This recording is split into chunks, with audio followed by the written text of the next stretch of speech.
Hello ज्योग्राफर्स, साक्षी education YouTube channel में आपका स्वागत है, अभिनंदन है। अपन ने कल चर्चा की थी जनसंख्या वितरण के बारे में। तो सबसे ज़्यादा जनसंख्या उत्तर प्रदेश में है और सबसे कम है सिक्किम में। राज्यों की दृष्टि से सबसे ज़्यादा किस में है? उत्तर प्रदेश में। और सबसे कम किस में है? सिक्किम में। देखो सर्वाधिक किस में हो गई? उत्तर प्रदेश में।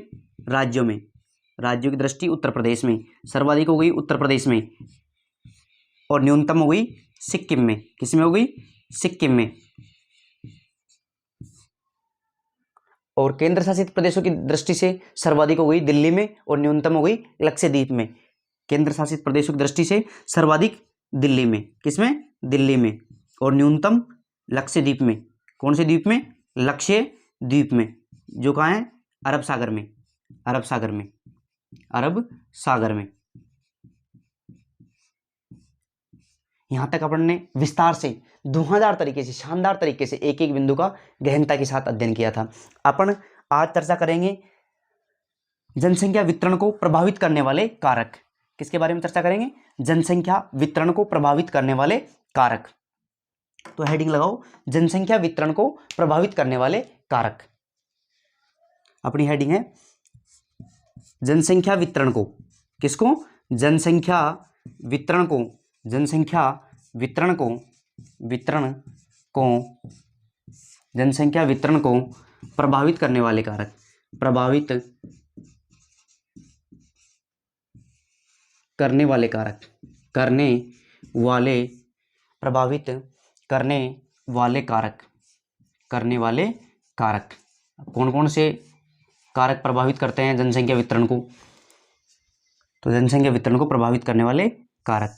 जनसंख्या वितरण को प्रभावित करने वाले कारक।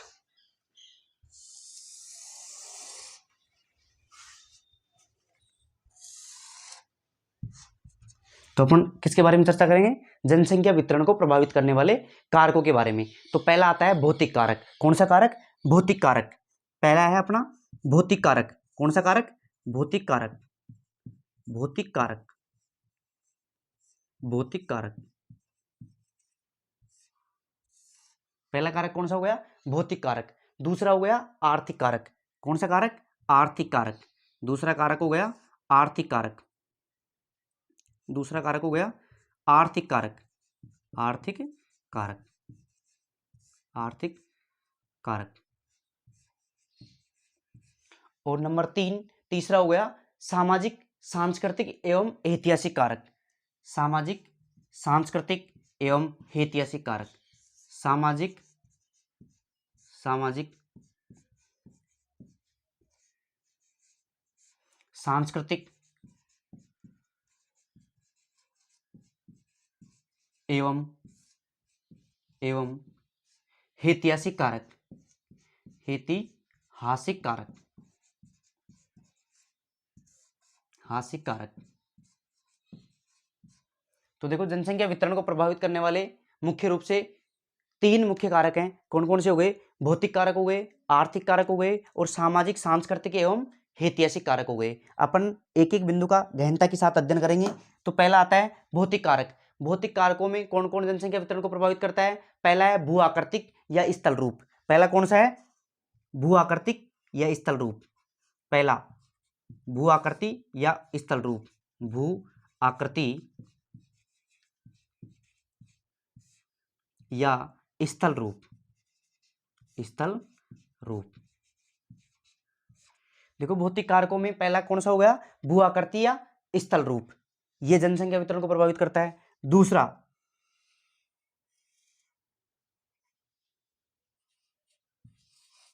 दूसरा कौन सा हो गया?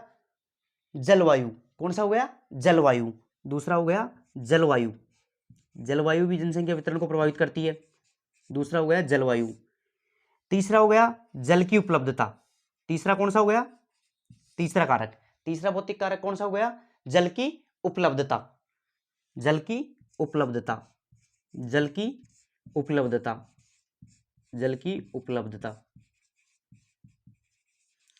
लास्ट और अंतिम भौतिक कारक हो गया जो जनसंख्या वितरण को प्रभावित करता है, वो है मृदा।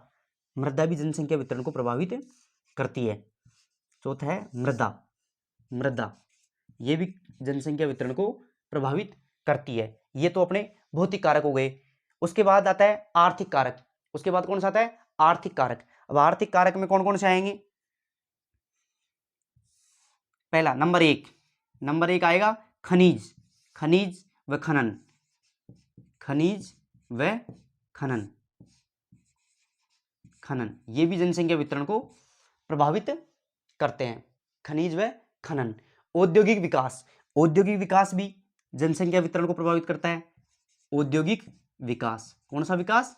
औद्योगिक विकास, औद्योगिक विकास ये भी जनसंख्या वितरण को प्रभावित करता है। कौन सा विकास? औद्योगिक विकास। नंबर तीसरा आएगा नगरीकरण। कौन सा करण? नगरीकरण।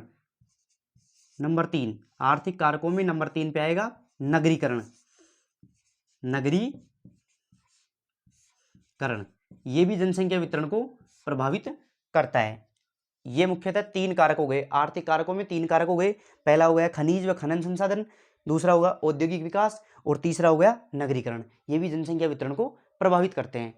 लास्ट और अंतिम आता है सामाजिक सांस्कृतिक एवं ऐतिहासिक कारक। तो इनमें देखो पहला आएगा शांति व्यवस्था।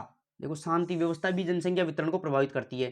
पहला आएगा शांति व्यवस्था। कैसी व्यवस्था? शांति व्यवस्था। कौन सी व्यवस्था? शांति व्यवस्था। नंबर 1 देखो सामाजिक सांस्कृतिक एवं ऐतिहासिक कारकों में पहला कारक कौन सा हो गया? शांति व्यवस्था। दूसरा हो गया राजनीतिक स्थिरता व अस्थिरता, राजनीतिक स्थिरता व अस्थिरता। दूसरा हो गया राजनीतिक स्थिरता व अस्थिरता, राजनीतिक स्थिरता, राजनीतिक स्थिरता व अस्थिरता, व अस्थिरता, अस्थिरता। पहला हो गया शांति व्यवस्था, दूसरा हो गया राजनीतिक स्थिरता व अस्थिरता और तीसरा और अंतिम होता है परंपरा, सांस्कृतिक परंपरा एवं रीति रिवाज, सांस्कृतिक परंपरा एवं रीति रिवाज। तीसरा और अंतिम इसका है सांस्कृतिक परंपरा और रीति रिवाज, सांस्कृतिक परंपरा और रीति रिवाज और रीति रिवाज ये भी जनसंख्या वितरण को प्रभावित करते हैं। तो मुख्यतः जनसंख्या वितरण को प्रभावित करने वाले कारक 3 हो गए, भौतिक कारक, आर्थिक कारक, सामाजिक सांस्कृतिक एवं ऐतिहासिक कारक। भौतिक कारकों में भू आकृति या स्थल रूप, दूसरा हो गया जलवायु, तीसरा हो गया जल की उपलब्धता और चौथा हो गया मृदा। आर्थिक कारकों में खनिज व खनन, दूसरा औद्योगिक विकास और तीसरा नगरीकरण ये भी जनसंख्या वितरण को प्रभावित करते हैं। तीसरा सामाजिक सांस्कृतिक एवं ऐतिहासिक कारकों में पहला हो गया शांति व्यवस्था, दूसरा हो गया राजनीतिक स्थिरता व अस्थिरता, तीसरा हो गया सांस्कृतिक परंपरा और रीति रिवाज। इस प्रकार ये मुख्य कारक हैं जो जनसंख्या वितरण को प्रभावित करते हैं। इनके एक एक बिंदु का जो ये बिंदु दे रखे हैं, इनके एक एक बिंदु का धुआंधार तरीके से, शानदार तरीके से, जोश और जुनून के साथ अपन अध्ययन करेंगे। तो आगे चलते हैं, एक बार इसका स्क्रीनशॉट ले लो।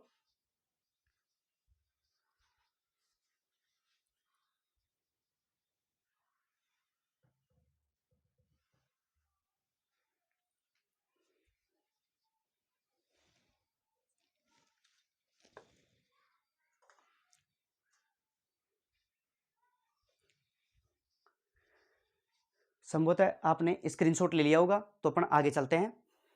एक बार और देख लो या जिसको उतारना है वो उतार लो, फिर आगे चलेंगे अपन।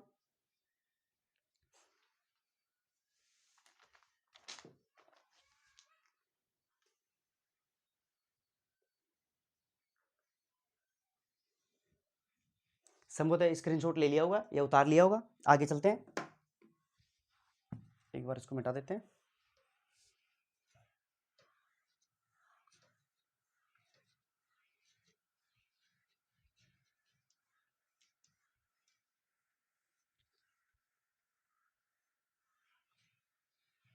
देखो पहला कारक था भौतिक कारक। कौन सा कारक था?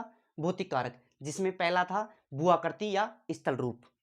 देखो भौतिक कारक, कौन सा कारक?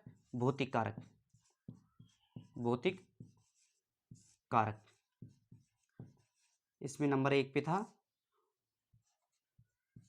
नंबर 1 पे क्या था? भू आकृतिक या स्थल रूप, भू आकृति या स्थल रूप, भू आकृति या स्थल रूप, भू आकृति या स्थल रूप, ये जनसंख्या वितरण को प्रभावित करता है। स्थल रूप, देखो भू आकृति या स्थल रूप कैसे प्रभावित करता है जनसंख्या वितरण को? क्योंकि एक भू आकृतिक प्रदेश तो वो है जो पर्वतीय है और दूसरा है मैदानी। देखो पर्वतीय भू आकृतिक प्रदेश में जनसंख्या वितरण कम पाया जाता है, जनसंख्या कम पाई जाती है, और जो मैदानी भू आकृतिक प्रदेश है उसमें जनसंख्या वितरण अधिक पाया जाता है। इस प्रकार भू आकृतिक प्रदेश या स्थल रूप भी जनसंख्या को या जनसंख्या वितरण को प्रभावित करते हैं। तो नंबर 1 अपना हो गया भू आकृतिक या स्थल रूप। इसमें 2 भाग हैं, पर्वतीय, पहला हो गया पर्वतीय, पहला कौन सा हो गया?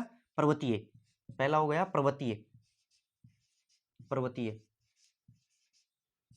और दूसरा हो गया मैदानी, मैदानी, मैदानी। देखो जैसे ये अपना हिमालय पर्वत है, हिमालय, हिमालय, पर्वतीय क्षेत्रों में अपन ने क्या ले लिया? हिमालय। और मैदानी क्षेत्रों में उत्तर भारत का विशाल मैदान, ये अपना है उत्तर भारत का विशाल मैदान। ये क्या है? उत्तर भारत का विशाल मैदान, उत्तर भारत का विशाल मैदान। तो देखो ये पर्वतीय क्षेत्र है, ये उबड़ खाबड़ है, इसलिए जनसंख्या यहाँ पे कम निवास करेगी, संसाधनों का भी अभाव पाया जाएगा, तो जनसंख्या वितरण भी कम पाया जाएगा। मैदानी क्षेत्रों में जनसंख्या विशाल मात्रा में पाई जाएगी। क्यों पाई जाएगी? जनसंख्या का विशाल वितरण क्यों पाया जाएगा? क्योंकि यहाँ संसाधन उपलब्ध है। तो इनमें एक एक लाइन लिखते हैं।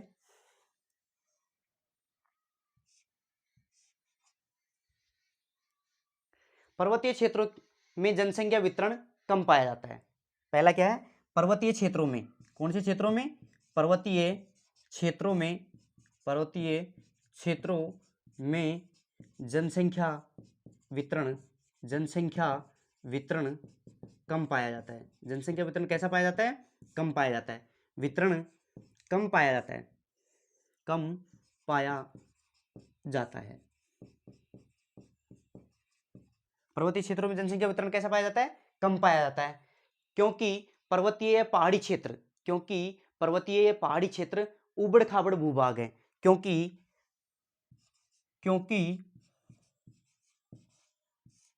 पर्वतीय ओब्लिक पहाड़ी क्षेत्र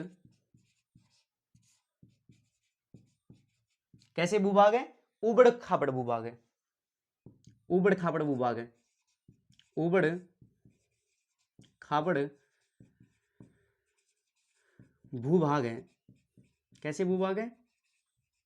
उबड़ खाबड़ भूभाग है, और वहां पर संसाधनों की कमी पाई जाती है। क्या पाई जाती है? संसाधनों की भी कमी पाई जाती है, और वहां पर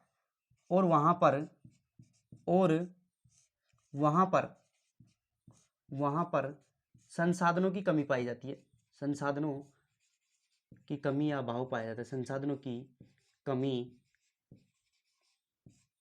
पाई जाती है।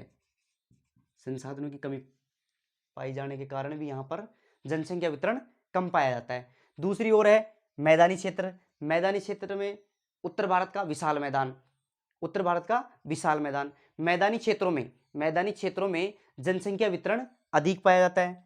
मैदानी क्षेत्रों में जनसंख्या वितरण, मैदानी क्षेत्रों में जनसंख्या वितरण अधिक पाया जाता है। क्षेत्रों में जनसंख्या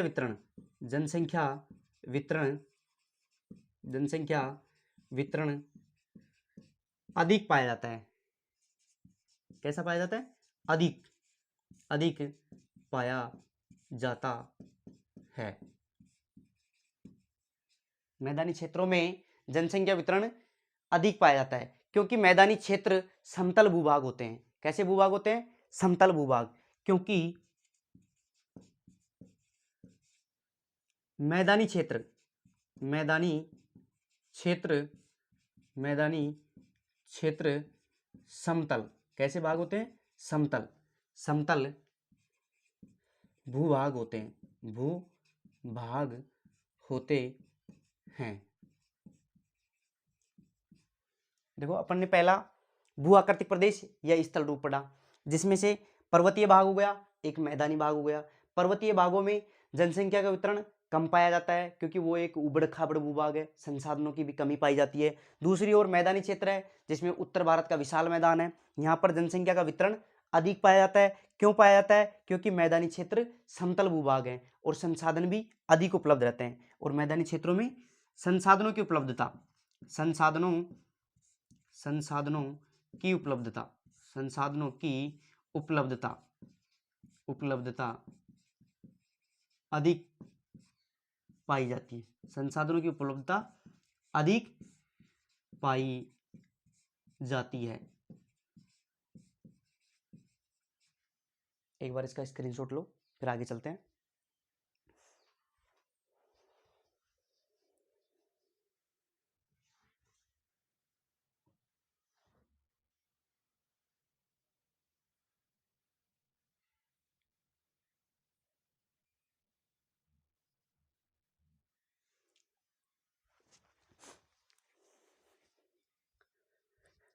संभवतः आपने स्क्रीनशॉट ले लिया होगा, अपन आगे चलते हैं।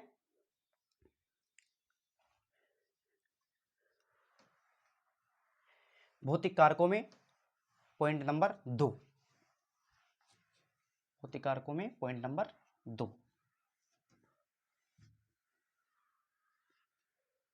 देखो पहले का अपन ने विस्तार से अध्ययन कर लिया, अब दूसरा आता है। दूसरा कौन सा आता है? जल की उपलब्धता। दूसरा पॉइंट है जल की उपलब्धता। दूसरा पॉइंट है जल की उपलब्धता, जल की उपलब्धता,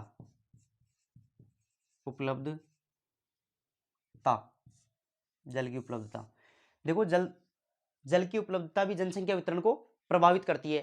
क्यों प्रभावित करती है? जहां पर जल अधिक पाया जाएगा वहां पर जनसंख्या वितरण भी अधिक पाया जाएगा, और जहां पर सूखा क्षेत्र होगा या जल की कमी होगी उन क्षेत्रों में जनसंख्या वितरण भी कम पाया जाएगा। तो लिखिए जल की उपलब्धता में पॉइंट नंबर 1 लिखिए, जिन क्षेत्रों में जल की उपलब्धता है। देखो जिन क्षेत्रों में, लिखिए जिन क्षेत्रों में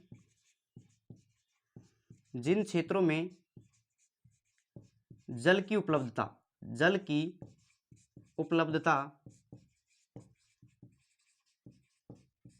है, जिन क्षेत्रों में जल की उपलब्धता है वहां कृषि, सिंचाई, उद्योग आदि कार्य संपन्न होते हैं। उपलब्धता है वहां कृषि, सिंचाई, उद्योग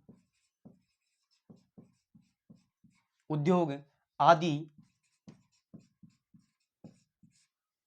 कार्य संपन्न होते हैं, जिस कारण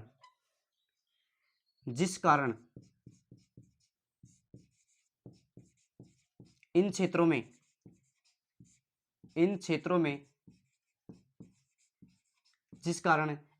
में जनसंख्या वितरण अधिक पाया जाता है। इन क्षेत्रों में जनसंख्या वितरण अधिक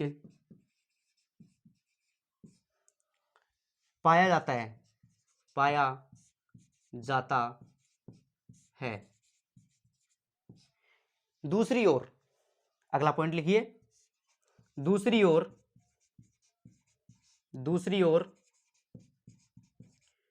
जिन क्षेत्रों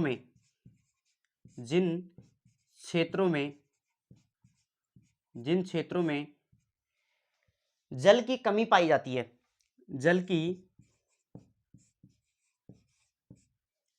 अनुपलब्धता या कमी, उपलब्धता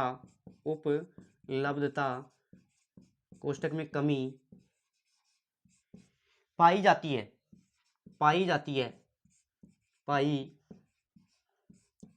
है उन क्षेत्रों में जनसंख्या वितरण भी कम पाया जाता है। उन क्षेत्रों में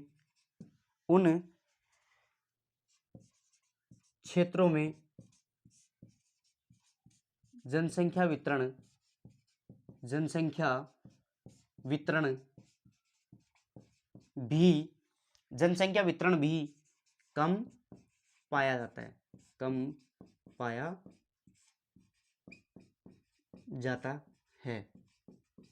देखो जिन क्षेत्रों में जल की उपलब्धता अधिक है उन क्षेत्रों में जनसंख्या वितरण अधिक पाया जाता है, और जिन क्षेत्रों में जल की उपलब्धता कम है या जल की उपलब्धता की कमी है उन क्षेत्रों में जनसंख्या वितरण भी कम पाया जाता है। तो इसका एक बार स्क्रीनशॉट ले लीजिए, फिर आगे चलते हैं अपन।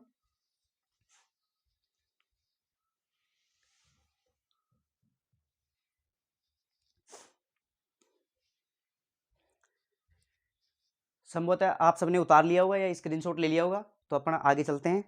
अगला अपना भौतिक कारक नंबर 3 पर अपना भौतिक कारक आता है जलवायु। कौन सी वायु? जलवायु। नंबर 3 पर आता है जलवायु।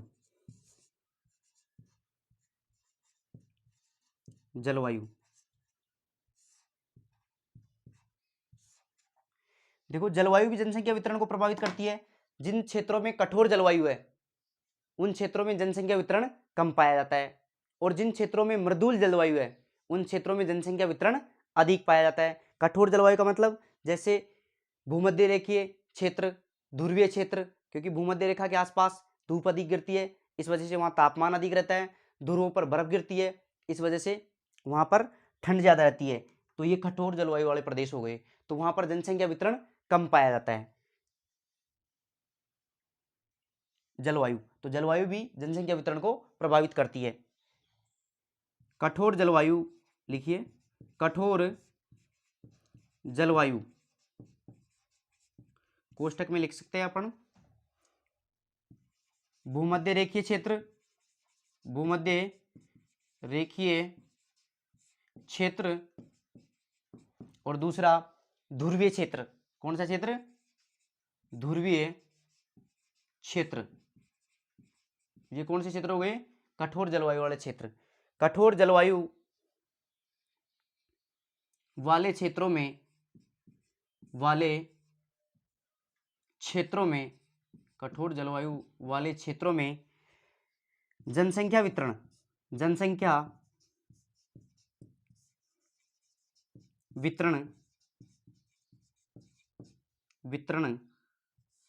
कम पाया जाता है। जनसंख्या वितरण कम पाया जाता है,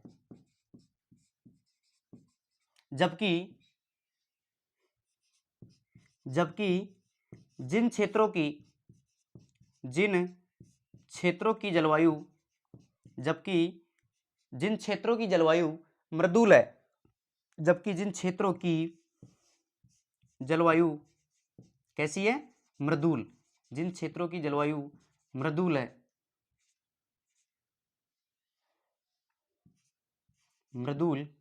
है वहां जनसंख्या वितरण अधिक पाया जाता है। कैसा पाया जाता है? अधिक पाया जाता है। कैसी जलवायु है? मृदुल जलवायु, जो मानव के रहने योग्य है, उस जलवायु को क्या बोला जाता है? मृदुल जलवायु। तो एक बार इसका स्क्रीनशॉट लीजिए, फिर आगे चलते हैं।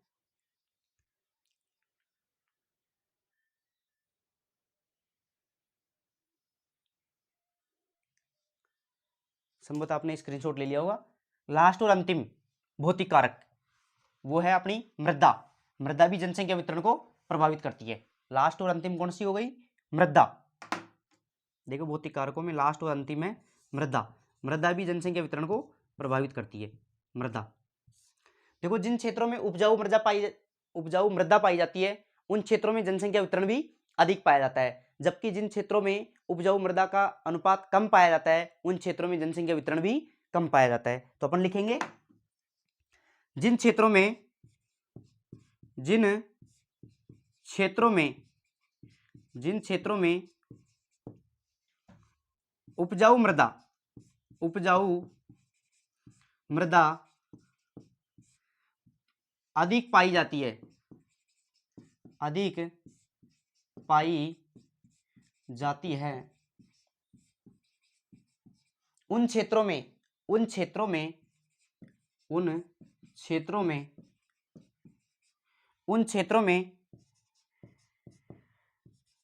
जनसंख्या वितरण कैसा पाया जाएगा? अधिक। जनसंख्या वितरण अधिक पाया जाएगा। कैसा पाया जाएगा? अधिक पाया जाएगा, अधिक पाया जाएगा।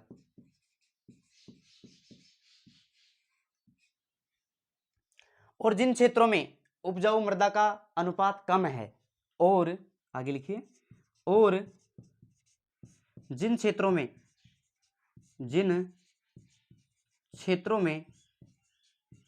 उपजाऊ मृदा का अनुपात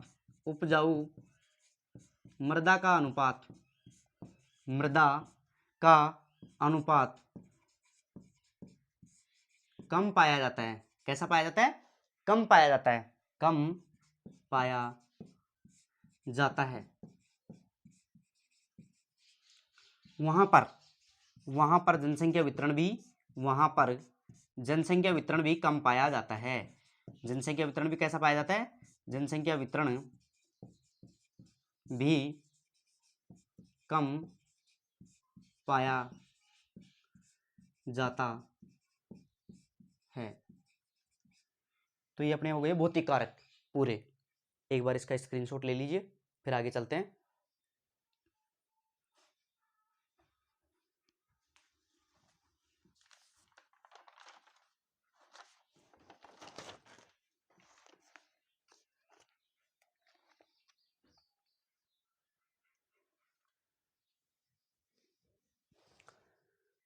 संभवतः आपने स्क्रीनशॉट ले लिया होगा, तो अपन आगे चलते हैं। ये अपने भौतिक कारक कंप्लीट हो गए। अब दूसरे कारक आते हैं। कौन से कारक आते हैं? आर्थिक कारक। कौन से कारक? आर्थिक कारक। तो नंबर 2 डालेंगे, आर्थिक कारक। कौन से कारक? आर्थिक कारक। आर्थिक कारक।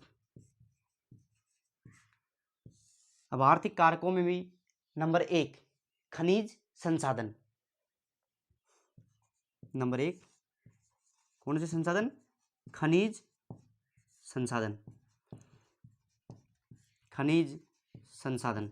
अब देखो, खनिज संसाधन भी जनसंख्या वितरण को प्रभावित करते हैं, क्योंकि जिन क्षेत्रों में खनिज संसाधन अधिक पाए जाते हैं उन क्षेत्रों में जनसंख्या वितरण अधिक पाया जाता है, और जिन क्षेत्रों में खनिज संसाधन कम पाए जाते हैं उन क्षेत्रों में जनसंख्या वितरण कम पाया जाता है। तो लिखेंगे, जिन क्षेत्रों में खनिज संसाधन अधिक पाए जाते हैं, जिन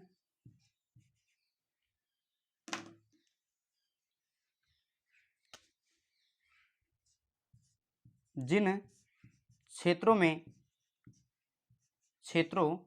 में खनिज संसाधन अधिक पाए जाते हैं, खनिज संसाधन अधिक पाए जाते हैं, अधिक पाए जाते हैं, वे क्षेत्र लोगों को अधिक आकर्षित करते हैं। वे क्षेत्र रोजगार के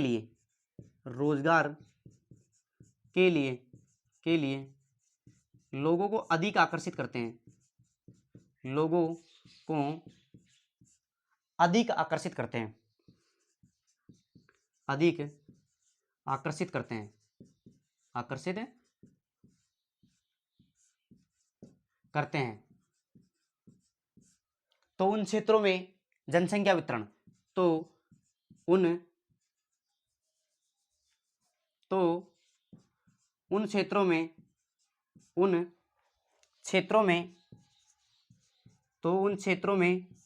जनसंख्या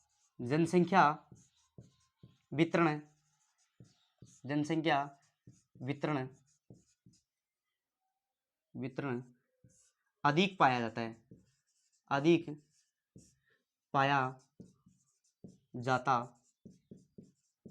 है।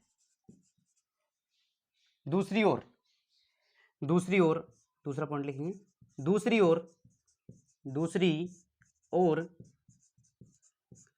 जिन क्षेत्रों में खनिज संसाधन कम पाए जाते हैं, दूसरी ओर जिन क्षेत्रों में खनिज संसाधन कम पाए जाते हैं,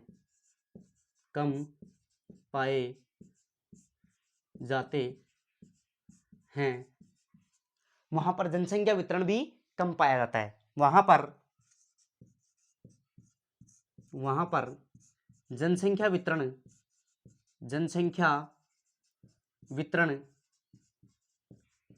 भी कम पाया जाता है। ये अपना पहला आर्थिक कारक कंप्लीट हो गया, खनिज संसाधन। एक बार इसका स्क्रीनशॉट ले लीजिए।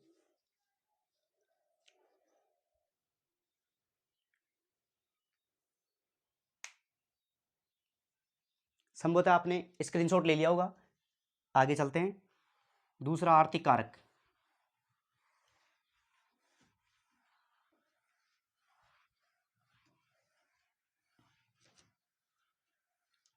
दूसरा आर्थिक कारक है औद्योगिक विकास। कैसा विकास? औद्योगिक विकास।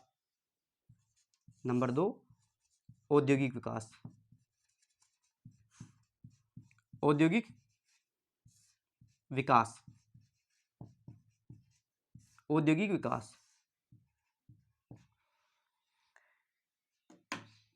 तो देखो, औद्योगिक विकास भी जनसंख्या वितरण को प्रभावित करता है। जिन क्षेत्रों में औद्योगिक विकास अधिक हुआ है वहां जनसंख्या वितरण अधिक पाया जाता है, और जिन क्षेत्रों में जनसंख्या विकास कम हुआ है उन क्षेत्रों में जनसंख्या वितरण भी कम पाया जाता है। तो अपन लिखेंगे, जिन क्षेत्रों में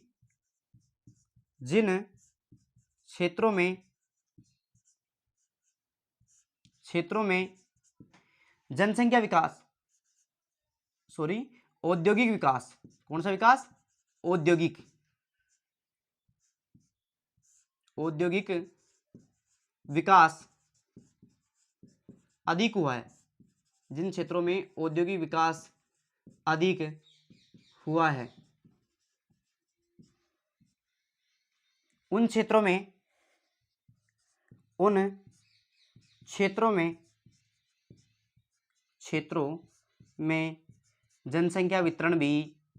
जनसंख्या वितरण भी कैसा पाया जाता है? अधिक पाया जाता है। जनसंख्या वितरण भी अधिक पाया जाता है। और जिन क्षेत्रों में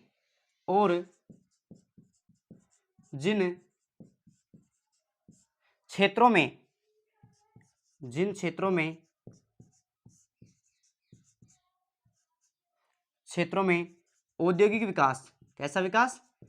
औद्योगिक विकास कम हुआ है।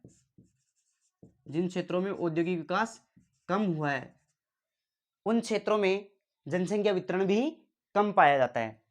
उन क्षेत्रों में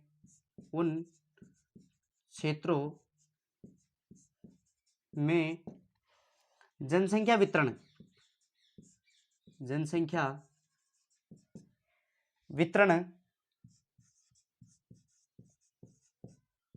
भी कम पाया जाता है। एक बार इसका स्क्रीनशॉट ले लो, फिर आगे चलते हैं।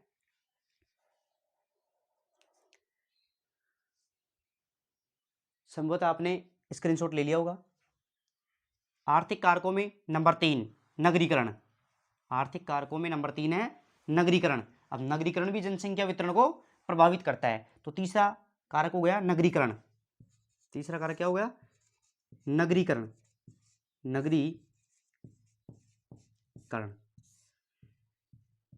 तो देखो, जनसंख्या वितरण को कौन से वितरण को? जनसंख्या वितरण को नगरीकरण भी प्रभावित करता है। कैसे करता है? देखो, नगरों में रोजगार के सृजन अधिक होते हैं, इसलिए जनसंख्या का वितरण नगरों में अधिक पाया जाता है। तो लिखिए, नगरों में रोजगार के अवसर, रोजगार के अवसर अधिक उपलब्ध होते हैं, अधिक उपलब्ध होते हैं, इसलिए नगरों में, इसलिए नगरों में जनसंख्या वितरण, जनसंख्या वितरण अधिक पाया जाता है। नगरों में जनसंख्या वितरण अधिक पाया जाता है। देखो, जैसे मुख्य नगर कौन कौन से हो गए? दिल्ली, मुंबई, चेन्नई, कोलकाता, बेंगलुरु, जयपुर इत्यादि। अपन लिख सकते हैं, जैसे दिल्ली, मुंबई, चेन्नई, कोलकाता और जयपुर इत्यादि। इन नगरों में जनसंख्या अधिक पाया जाता है, जनसंख्या वितरण अधिक पाया जाता है। जबकि जो अनगरीय क्षेत्र हैं, जहां नगरों का विकास कम हुआ है, वहां जनसंख्या वितरण कम पाया जाता है। एक बार इसका स्क्रीनशॉट ले लो, फिर आगे चलते हैं।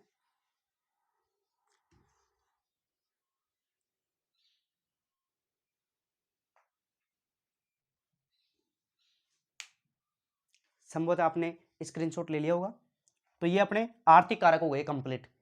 फिर उसके बाद लास्ट और अंतिम, जनसंख्या वितरण को प्रभावित करने वाला कारक कौन सा रहता है? लास्ट और अंतिम कौन सा है? सामाजिक, सांस्कृतिक, ऐतिहासिक कारक। कौन सा कारक? नंबर 3, सामाजिक, सांस्कृतिक, सामाजिक हो गया, सांस्कृतिक व ऐतिहासिक कारक, ऐतिहासिक कारक, हासिक कारक, ये भी जनसंख्या वितरण को प्रभावित करते हैं। ऐतिहासिक कारक, कारक देखो, सामाजिक, सांस्कृतिक, ऐतिहासिक कारकों में नंबर 1 आएगा शांति व्यवस्था। नंबर 1 क्या आएगा? शांति व्यवस्था, शांति व्यवस्था। देखो, शांति व्यवस्था भी जनसंख्या वितरण को प्रभावित करती है।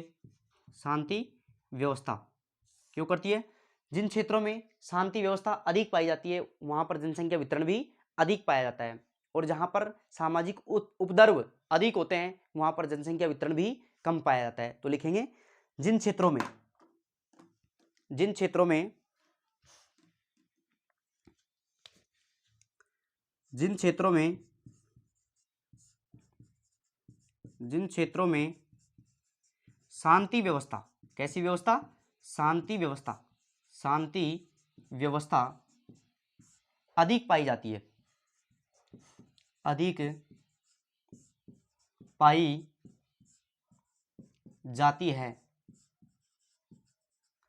वहां पर, वहां पर जनसंख्या वितरण भी अधिक पाया जाता है। वहां पर जनसंख्या वितरण भी अधिक पाया जाता है। और जिन क्षेत्रों में, और जिन क्षेत्रों में, जिन क्षेत्रों में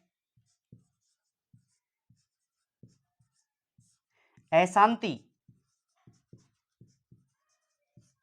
व सामाजिक उपद्रव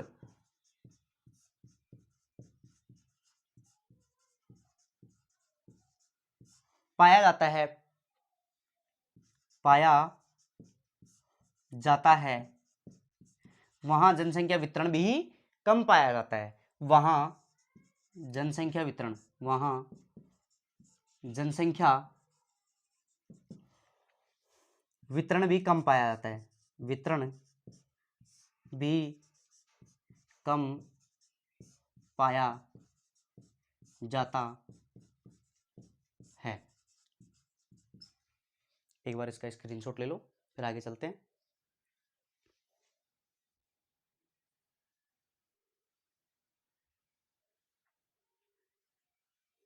संभवतः आपने स्क्रीनशॉट ले लिया होगा। आगे चलते हैं। नंबर 2, सामाजिक सांस्कृतिक एवं ऐतिहासिक कारक। कौन से कारक? नंबर 2 पे सांस्कृतिक एवं ऐतिहासिक कारक, ऐतिहासिक कारक ये भी जनसंख्या वितरण को प्रभावित करते हैं। सांस्कृतिक एवं ऐतिहासिक कारक, जिन क्षेत्रों में, देखो जिन क्षेत्रों में मंदिर, मस्जिद और गिरजाघर व ऐतिहासिक स्थल अधिक पाए जाते हैं, वहां जनसंख्या वितरण भी अधिक पाया जाता है। तो लिखिए, जिन क्षेत्रों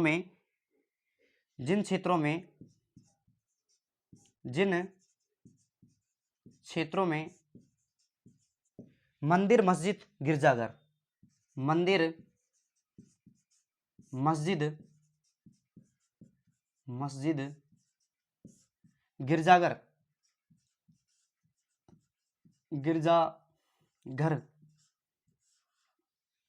व ऐतिहासिक स्थल,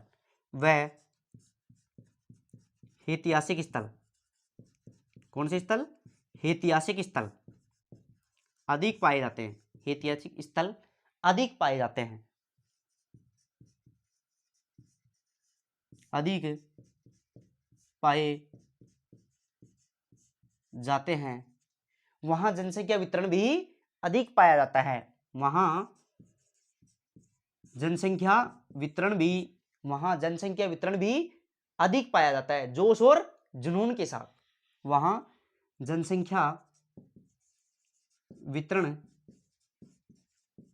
भी अधिक पाया जाता है।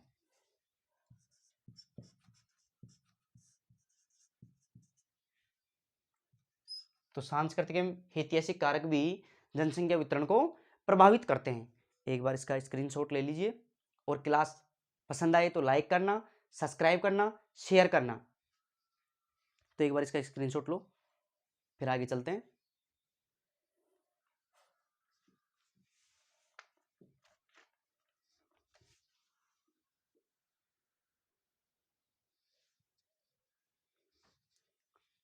संभवतः आपने स्क्रीनशॉट ले लिया होगा, तो आगे चलते हैं अपन।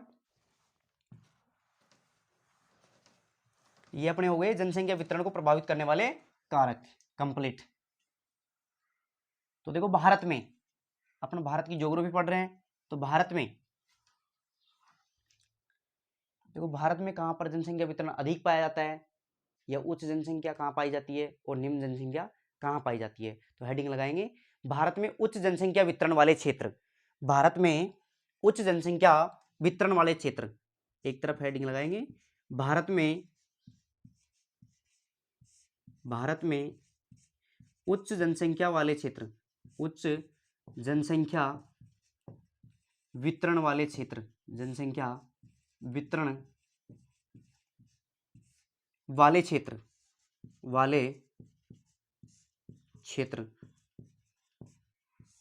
उच्च जनसंख्या वितरण वाले क्षेत्र। और दूसरी ओर भारत में निम्न जनसंख्या वितरण वाले क्षेत्र, दूसरी ओर हेडिंग लगाएंगे, भारत में, किसमें? भारत में निम्न जनसंख्या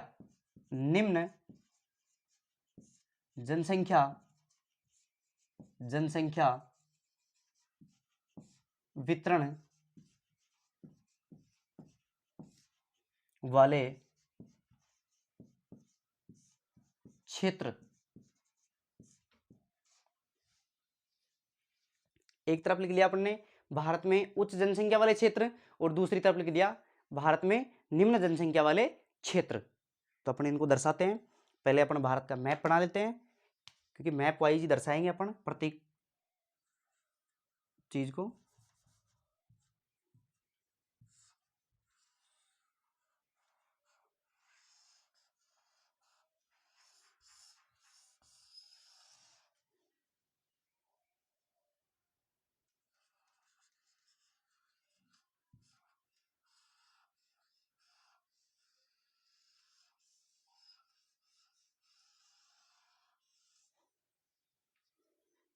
और भारत में निम्न जनसंख्या वितरण वाले क्षेत्रों, इनको भी अपन मैप में ही दर्शा देते हैं।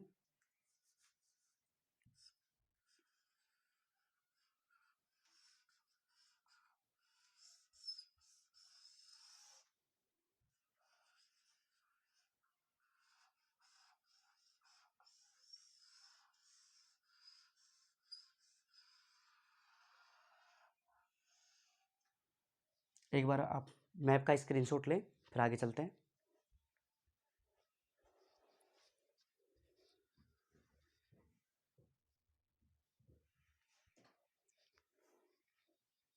संभवतः आपने स्क्रीनशॉट ले लिया होगा।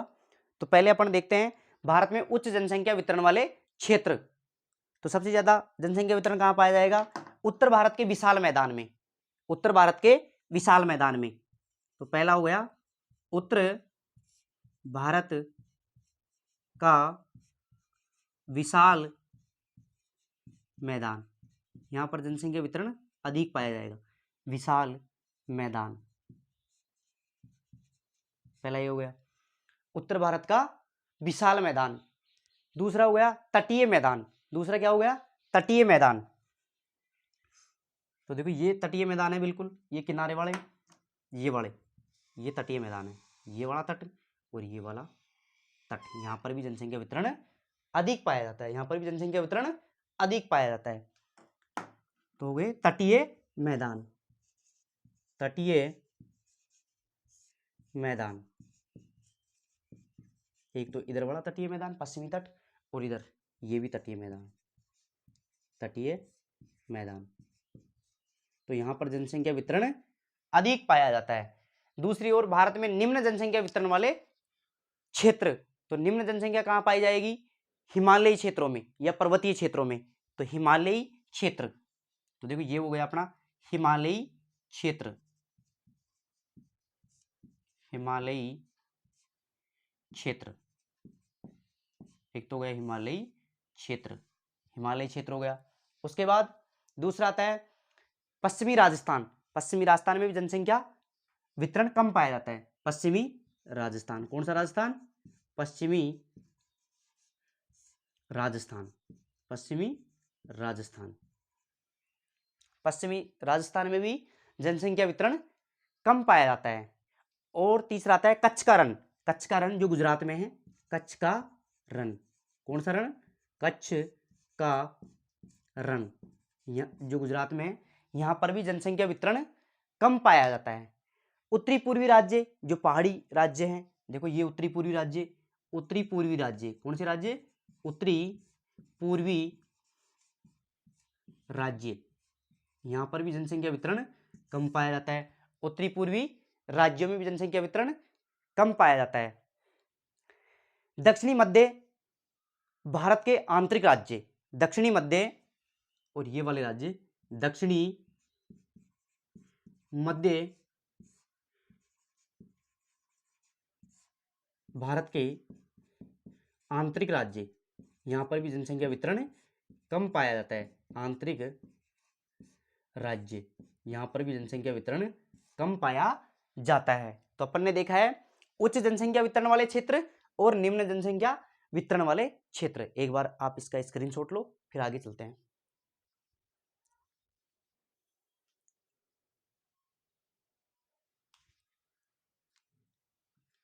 संभवतः आपने स्क्रीनशॉट ले लिया होगा। अपन आगे चलते हैं।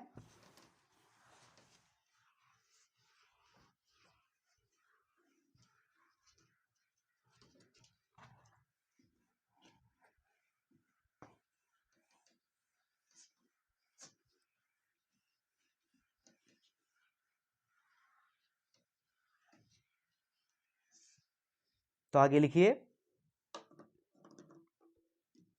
भारत में पहले कुछ क्षेत्र विरल जनसंख्या के क्षेत्र थे।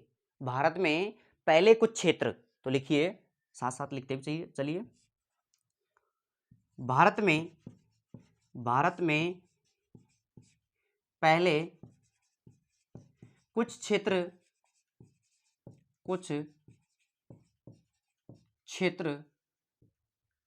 विरल जनसंख्या के क्षेत्र थे। विरल जनसंख्या के क्षेत्र, देखो भारत में पहले कुछ क्षेत्र विरल जनसंख्या के क्षेत्र थे। वे अब जनसंख्या के मध्यम क्षेत्र थे। वे अब जनसंख्या के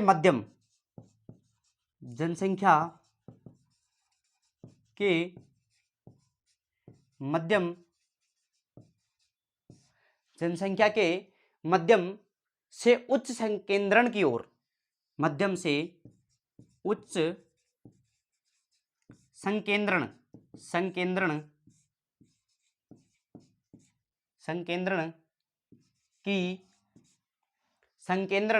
की या के क्षेत्र हो गए, संकेंद्रण के क्षेत्र हो गए। देखो पहले कैसी जनसंख्या थी, वहां विरल जनसंख्या, मतलब कम जनसंख्या पाई जाती थी, कम जनसंख्या वाले क्षेत्र थे। फिर उसके बाद वो धीरे धीरे कैसे हो गए, मध्यम जनसंख्या वितरण वाले क्षेत्र हो गए, और अब धीरे धीरे कैसे हो रहे हैं, उच्च संकेंद्रण क्षेत्र। क्यों हो रहे हैं, कौन कौन से क्षेत्र हैं, तो इसमें 3 मुख्य क्षेत्र हैं, राजस्थान, झारखंड और प्रायद्वीपीय राज्य। तो पहला आता है राजस्थान। देखो पहला, जहां पर जनसंख्या पहले विरल थी, फिर मध्यम हुई, अब धीरे धीरे उच्च संकेंद्रण की ओर अग्रसित हो रही है। तो पहला हो गया राजस्थान, पहला कौन सा, राजस्थान। दूसरा कौन सा हो गया, झारखंड। दूसरा कौन सा हो गया, झारखंड। और तीसरा और अंतिम प्रायद्वीपीय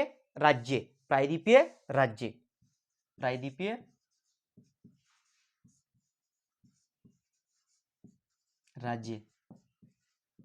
अब इन क्षेत्रों में जनसंख्या वितरण या संकेंद्रण लगातार क्यों बढ़ रहा है, तो देखो राजस्थान में तो क्यों बढ़ रहा है, देखो पहला आता है राजस्थान में क्यों बढ़ रहा है, क्योंकि इसका मुख्य कारण है सिंचाई का विकास। राजस्थान में धीरे धीरे नहरों का विकास हो रहा है या सिंचाई का विकास हो रहा है। तो मुख्य कारण देखो राजस्थान में अगर जनसंख्या संकेंद्रण बढ़ रहा है, उसका मुख्य कारण क्या है, सिंचाई विकास। कैसा विकास, सिंचाई का विकास। देखो राजस्थान में लगातार नहरों का निर्माण हो रहा है, बांध बनाए जा रहे हैं, तो सिंचाई निर्माण, मुख्य कारण क्या है, सिंचाई निर्माण, जिसके कारण जनसंख्या वितरण या जनसंख्या का संकेंद्रण मध्यम से उच्च की ओर बढ़ रहा है। दूसरा आता है झारखंड। अब झारखंड में मुख्य कारण क्या है, जहां जनसंख्या का संकेंद्रण बढ़ रहा है, खनिज एवं ऊर्जा संसाधनों का विकास। यहाँ क्या हो रहा है, खनिज एवं ऊर्जा संसाधनों का अधिक विकास। झारखंड में खनिज एवं ऊर्जा संसाधनों का अधिक विकास। ऊर्जा संसाधनों का अधिक विकास, इसलिए यहां पर जनसंख्या का संकेंद्रण विरल से संगन की ओर हो रहा है। तीसरा आता है प्रायद्वीपीय राज्य में क्या हो रहा है, परिवहन के संगम नेटवर्क का विकास हो रहा है लगातार। परिवहन के संगन नेटवर्क का विकास होने के कारण जनसंख्या विरल से उच्च की ओर जा रही है। तो देखो पहले इन क्षेत्रों में विरल जनसंख्या पाई जाती थी, धीरे धीरे इनमें विकास होने लगा, तो मध्यम जनसंख्या के केंद्र बन गए, फिर बाद में ये उच्च संकेंद्रण की ओर अग्रसित हो रहे हैं। तो राजस्थान में तो सिंचाई निर्माण कार्य हो रहा है, इसलिए ये जनसंख्या का अधिक संकेंद्रण केंद्र बन रहा है। झारखंड में खनिज एवं ऊर्जा संसाधनों का अधिक विकास हो रहा है, और प्रायद्वीपीय राज्यों में परिवहन के संगम नेटवर्क का विकास हो रहा है। इस प्रकार अपन एक एक बिंदु का धुआंधार तरीके से, शानदार तरीके से गहन विस्तारित अध्ययन करेंगे। क्लास पसंद आए तो लाइक करना, सब्सक्राइब करना। जय हिंद दोस्तों।